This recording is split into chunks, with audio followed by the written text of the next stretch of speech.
In this episode, I'm going to recommend a show that I just have not been able to get enough of. So, stick around.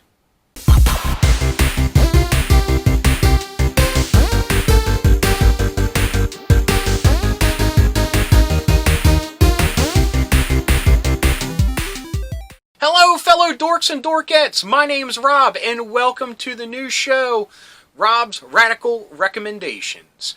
And before we get on to the recommendation, let me talk shop a little bit. First off, this is probably the third time I've recorded this because I forgot to turn the mic on, and I just wasn't sure how I wanted to handle this show, so let's hope this is the one.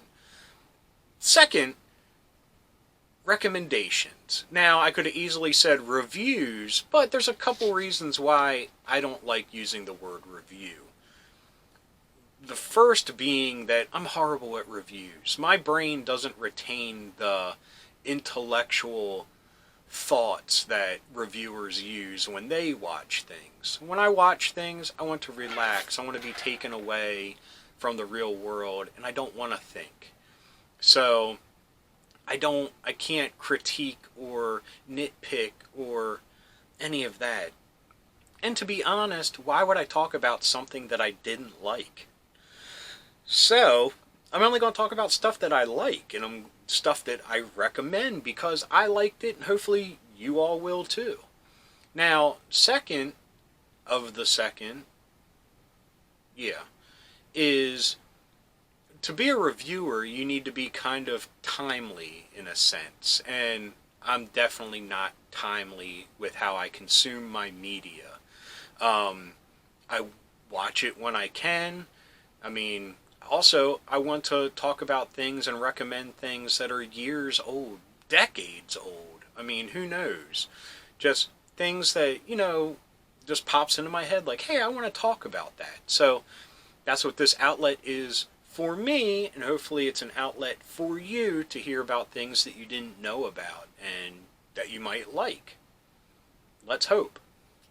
So, if I can get one person to like something, to discover something that they didn't know about, it's a success. That's one more person in the comments section that can go, dude, did you like this? And I can go, yes, that was my favorite part, or that was cool, but what about? Yes, that's a little selfish of me, but hey, I want to talk and have some fun. And I guess third to the first point would be that I'm going to present this in a way at the beginning of every recommendation of, if you like these three things, then you could really like this. So, let's get on with the recommendation, and that is the show Goblin Slayer. And I think that you would like it if, 1, you like fantasy adventure. 2, have ever played Dungeons & Dragons or any other role-playing game. And 3, like your action a little bit bloody. Now, Goblin Slayer is a Japanese animated show. I know, there's a lot of people right there that would be like, well, I'm not interested.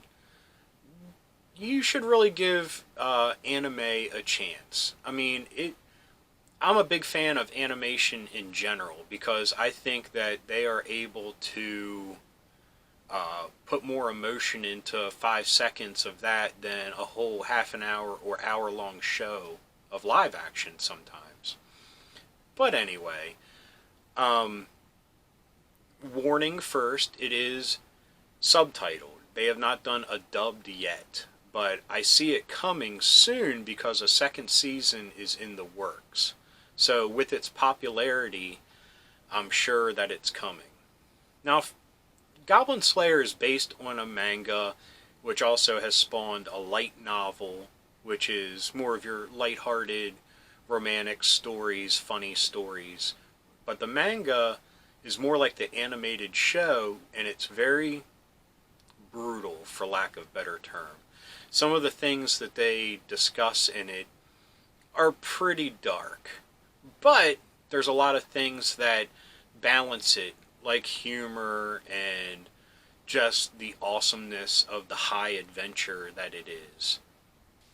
Oh, And a fourth reason, if I was to give a fourth reason, is if you're a fan of The Mandalorian, and I mean the character on the show, then you're really going to like the character of the Goblin Slayer. He really comes across as the same type of character of doesn't talk a lot, is really knows his business, and he never takes off his helmet. And when he does, you don't see his face. But anyway, I don't mean to throw shade at that. I didn't mean that at all. But anyway, I guess the best place to start would be the first episode. And don't worry, I'm not going to give any spoilers away for the rest of the season or even how the first episode ends or anything like that. But the show starts off with an adventuring group that would be, in D&D terms, like a first level group, a bunch of novices that go into a cave, and they're quickly attacked by and swarmed by goblins.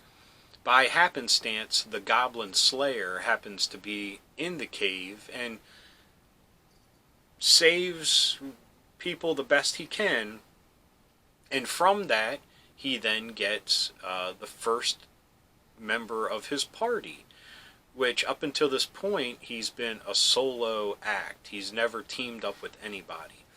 But after this adventure, he has a cleric sidekick, if you will. You know, she's very competent in her abilities, but she lacks the knowledge and experience that he does. And that's a good segue to just talk about his group that he ends up forming. There's a Dwarven priest who uses stone magic, which is really awesome. And he's kind of your typical dwarf where he likes to drink and party, but he's very wise, sage-like advice. You have an elven archer, ranger type of character. And then you have, who's one of my favorites, a lizard man druid slash priest that when he invokes the spirits of his ancestors for his spells, he's talking about dinosaurs. And I think that's so awesome. Like, he's like the strength of a brontosaurus, and he's throwing huge boulders.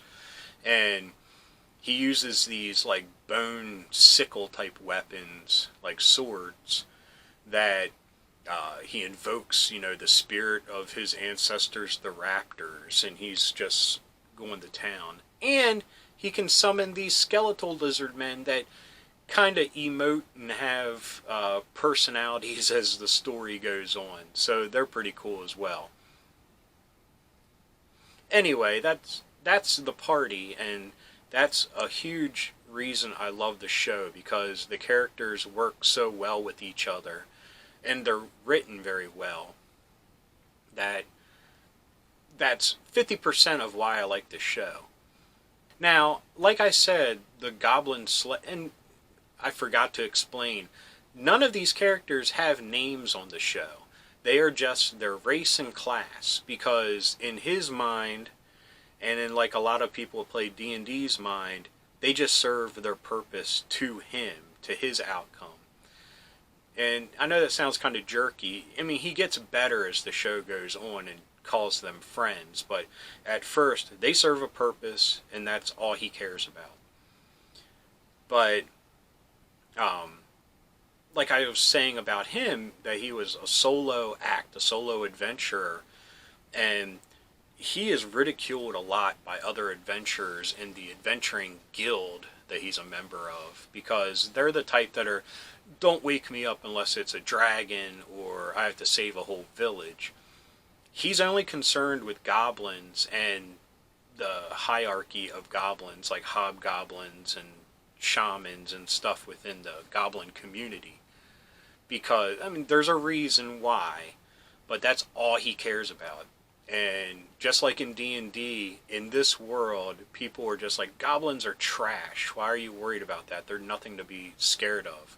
Oh, this show shows you that you should be scared of goblins, because they swarm by the dozens and just overtake people and are stab happy. and other things, which are too dark to talk about on my channel. But it's a great show. It has a lot of side quests to the overall quest of the show. You learn more about the Goblin Slayer's past, his family unit, if you will. And he and his whole party has growth, which is really great. It's a great part of the show. But it's a show that I've instantly grown to love and become enthralled with. I mean, I got an action figure. I want to get t-shirts. I mean, I haven't felt this way about an anime right off the bat like this since My Hero Academia, which I love that show. And I'll recommend that when the new season comes out. Again, I recommend this show to anybody that likes fantasy adventure, has played D&D or any other role-playing game, and likes their action a little bit bloody and gory. And there's one more thing about the D&D thing that I didn't address that I need to. This show is very much within a D&D campaign, if you have ever played before, because simple things like before they get into combat, he'll say to the magic users of the group and clerics and such, how many spells do you have left today? Because he wants to know, because he's concocting plans as they're running and gunning through dungeons and stuff. And the spells they actually use are D&D spells. Like, the cleric uses Shield of Protection, and, you know, the bad guys just keep running into it. One episode, these archers were shooting, and the arrows got deflected, and she's like, what? I decided to cast Reflection. Or Deflection. So the arrows were deflected off of the shield and went back at the people that shot them, which was awesome. I mean, oh, and also, the characters have levels. They wear dog tags that say what level they are. And Goblin Slayer is actually very high level just from slaying goblins for all these years. Which, again, that's part of ridicule. People are like, how can he be a level whatever, a silver, when all he does is this? And they're like, because that's all he does. But anyway, I love the show. I recommend it. You can find it on Crunchyroll for free with commercial interruption. Other than that, you can probably find the DVDs or other streaming pay sites like Amazon and stuff. But I recommend at least giving it a shot on Crunchyroll. Like I said, it's free, and you can get Crunchyroll on computer, smart TVs, Roku, Fire Stick, cell phones, whatever. So there's plenty of opportunity to download the app, and all you gotta do is search for Goblin Slayer. Got a couple commercials, which, hey, us that grew up in the 80s and all, we're used to commercials. So, it's all good. Anyway, I recommend Goblin Slayer. Check it out. I hope the first episode of this came out mildly okay. I hope you enjoyed it. If you did, please give me a thumbs up. If you got something to say, please leave a comment. I love reading them, and I love getting back to everybody. And if you're new around here and you enjoyed this, or any of the episodes that YouTube is recommending down here, please hit subscribe. And if you hit that little bell icon, you'll be notified whenever there's a new episode. So, until next time, thanks for watching. Keep being rad, and stay dorky.